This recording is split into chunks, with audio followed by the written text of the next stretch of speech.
So when we were building Gerber Auto Collision and Boyd Auto Body, we called all of our suppliers and we said, we're taking our early payment discounts, but we're still paying you at the 90-day mark because we're paying you every month anyway. And they gave it to us. Like early payment discounts, I think are one of the worst things that a company can give away.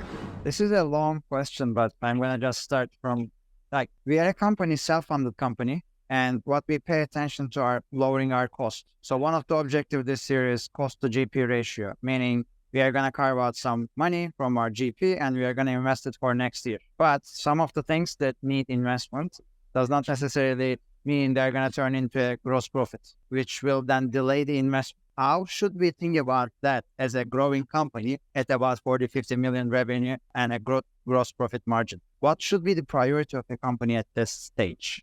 You're focusing on gross margin. Yes, at this point, we are focusing on gross margin, lowering the cost. But lowering cost means you are not investing on certain things or delaying the investment, which then slows down your growth. But if you grow, if you invest a lot, then you won't have that cushion and then you risk the company.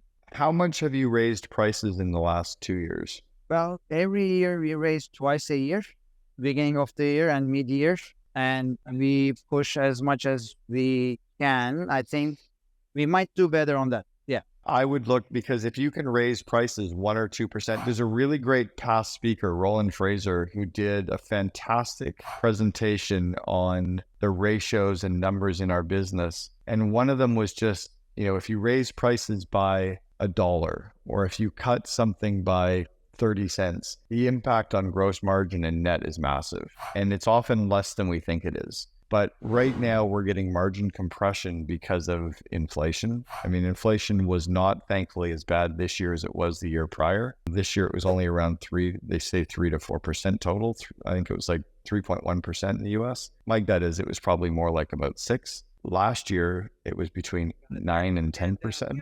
So, 9 to 10% margin is pretty substantial. But if you're not raising prices by 3 to 5%, you're really, really falling behind. I also think it's an opportunity that most people don't go out and grind down their suppliers. It's amazing to me how we often take the price increases, but we never push back. And I think there's always, and Mara, I even sent you a note about that a while ago, about going back to Stripe again and seeing if there's any way that we can even get like another 0.1.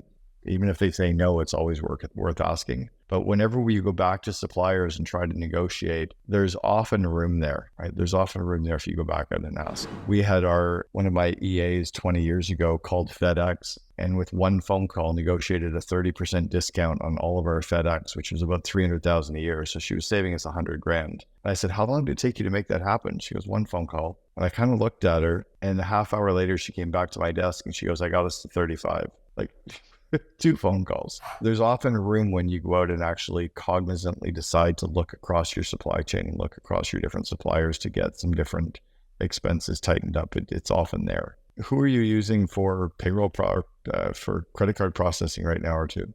Well, we don't normally get payments through credit cards. We invoice them, they send us the money.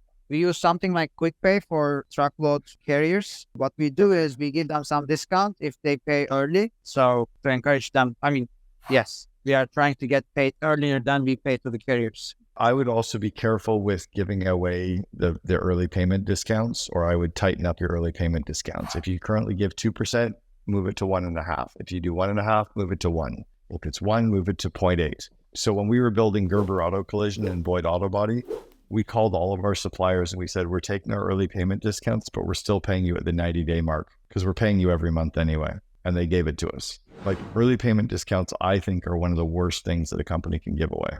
You mean even if we get paid earlier than the terms?